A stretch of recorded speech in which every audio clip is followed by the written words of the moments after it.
Hello and welcome to Jobs and Education. Do subscribe and share my videos. This is your Mahesh Dole. This video provides you different conventional symbols in production drawing as well as in machine drawings. So conventional symbols are very important for every engineer to understand where to indicate what kind of symbol is used. This table illustrates different conventional symbols of materials, for example metals, glass, liquids. So this kind of different materials are there. So for those materials what kind of symbols we can indicate, and also with that materials and what are the subdivided materials will be come out. For example, from the metals we can see steel, cast iron, copper, its alloys, aluminum. So like that. So metals are having the symbols of these two. These are the conventional symbols of metals. So when steel, cast iron, copper and its alloys are using this symbol. When lead, zinc, tin, white metal having this symbol. So glass is very important. Its symbol is this. Packing and insulating material. So this is a symbol for packing and insulating. So packing and insulation materials are many are there, like porcelain, stoneware, marble, slate. So for these this symbol is used. For asbestos, fiber, felt, synthetic resin products, paper, cork, linoleum, rubber, leather, wax, insulating, filling materials, for those we'll use this symbol. Likewise, liquids are having this symbol. It's a container which is having some empty space.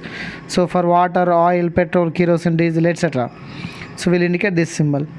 For wood we'll indicate this symbol. So this is very important, wood symbol.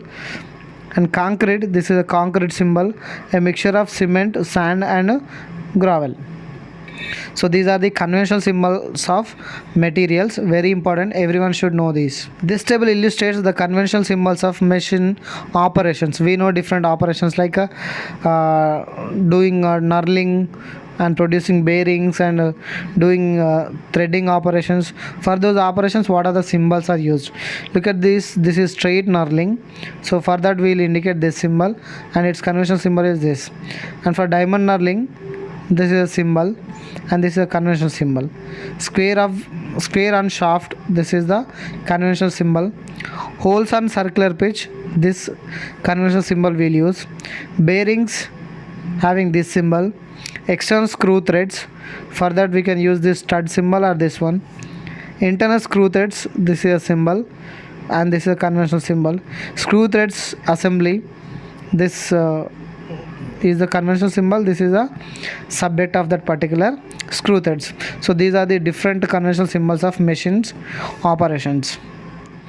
Next, conventional symbols of machine components. Look at this spur gear. This is a conventional symbol of a spur gear. For bevel gear, this is a symbol. We can see this operation. So worm wheel looks like this. So we'll use this symbol. Only worm is this symbol. So these are the some of the machine components and their conventional symbols. Next, conventional symbols of machine components. Splined shaft. So this is a splined shaft symbol. This is its conventional symbol. Interrupted views. This is a symbol. Semi-elliptic leaf spring. This is very important. We can see this at the rear of the vehicles like lorries, trucks. So this is also semi-elliptic leaf spring with eyes. So having different eyes at the edges.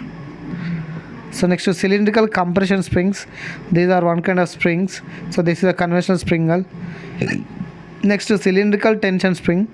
So this is cylindrical tension spring where we lift the loads, there we'll use this. So these are the conventional symbols of machine components. Thank you for watching this video. Do subscribe and share my videos. This is your Mahesh Dole.